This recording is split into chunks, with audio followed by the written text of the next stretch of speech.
Hello everyone, thank you for joining us today. This is Farms and Gardens. I will be teaching us how to transplant tomato seedlings.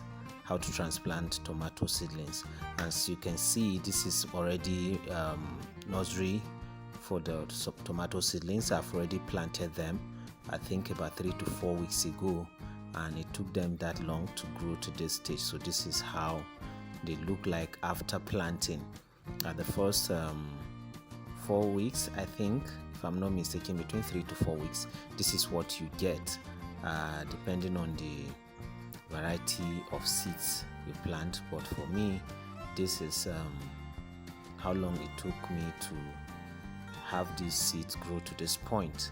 And I have to carve an area like this to avoid birds coming around to destroy them, because I've tried it in an open space before and it never brought anything. So after planting, you have to make your ridges while you wait for the seedlings to get to the point of transplant.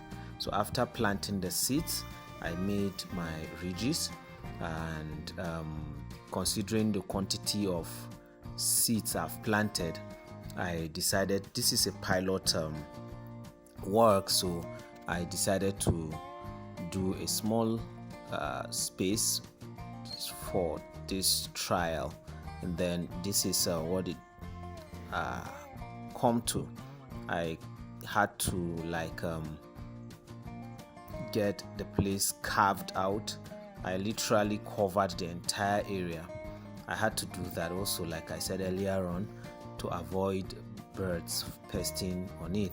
So this is the ridges, and then after the ridges, on the day of the transplant, you make your holes like this.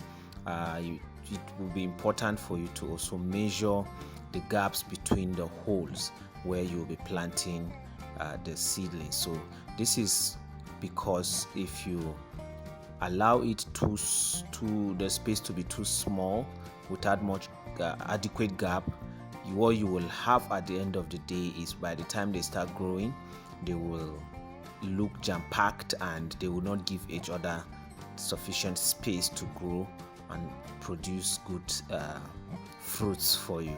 So this is to give them room to grow bigger and to get you the best of fruits you so desire. So I have to measure the space, not literally measure with a measuring tape or something, but just use your mind to imagine that, okay, so space should be enough. And for me, I used the hole I'm holding to measure it up, knowing that, okay, should this thing grow this big, this space should be sufficient for it. So I use the hole to measure up the space, and once I take the first line, the second line aligns with the first one. I check the holes at the first line to balance up what I'm doing at the second ridge. So you don't have to repeat the measurement all over. Once you do the first ridge, the subsequent ridges, you just align it to the holes already dug at the first one. So you keep following like that till you make all the holes. This is also to ease the process of transplanting.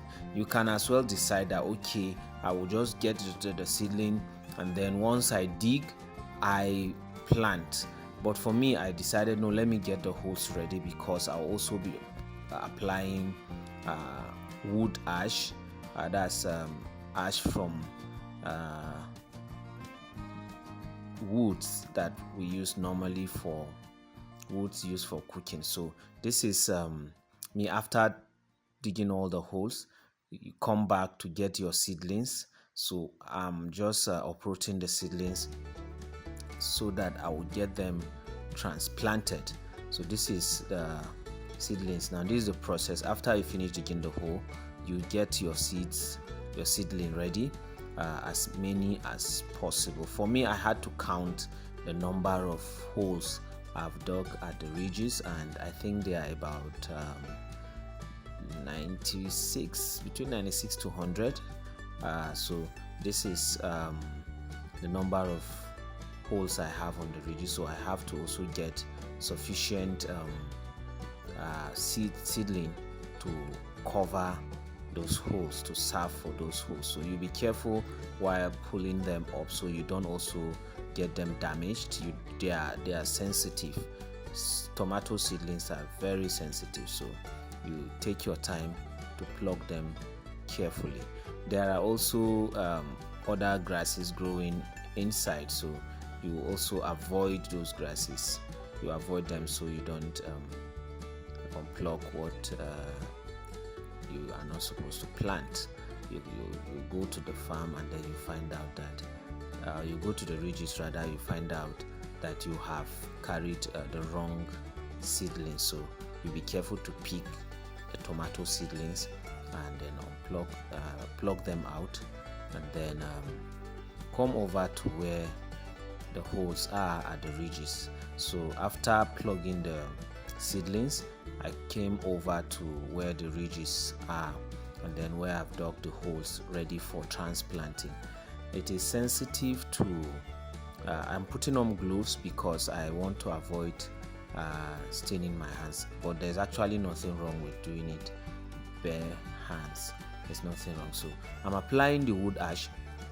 The wood ash has some vital nutrient. I think it helps the tomato stem to be firm. It helps it to be firm, to be strong while growing. So you get the ash, put it there. Aside the fact that after doing the ridges, I have already put in manure around the land, and then after doing the ridges, I spray them on the ridges. So this is the second phase of applying something that is good for the plant. So I put in the ash, and then the wood ash, and then put in the tomato. So you keep doing that hole after hole after hole until you get everything planted. In the process also, you be careful to not waste your wood ash. I actually didn't have much, so I have to be considerate, knowing that I need to put it all across the holes, all across, so they can grow equally and have sufficient strength to hold the stem while they grow. And this is why you check to be sure the quantity of ash you put in can serve and go round the farm. All right, so this is it. I keep planting them till I successfully covered the entire ridges. So this is how it works. After you plant your seeds, the first step, which is planting, making a place ready for planting. After that, you plant the seeds, water it, allow it to grow. While it's growing, you come make your ridges ready, and after getting the ridges ready, you come dig holes, get your wood ash ready. All right, so that is what it takes to transplant your seedlings. Okay, you see at this point I unplug what I've already planted because I mistakenly planted more than one seedling. So upon realization, I had to unplug it and then plant only one. All right, so this is how it looks like. These are a few days after transplanting. So this is how it looks like. A few days after transplanting, rain fell and they've gained their balance. They are firm. They are enjoying the soil, as you can see. I think in about a month or two, in about 2 months, plus or minus 2 months, they should start producing fruits. All right, so this is how to transplant your tomato seedlings from the nursery bed. First thing, plant. Second thing, make ridges. Third thing, dig holes, apply ash, and transplant. Alright, thank you for watching. I look forward to seeing you in my subsequent videos. Do have a great day. Bye.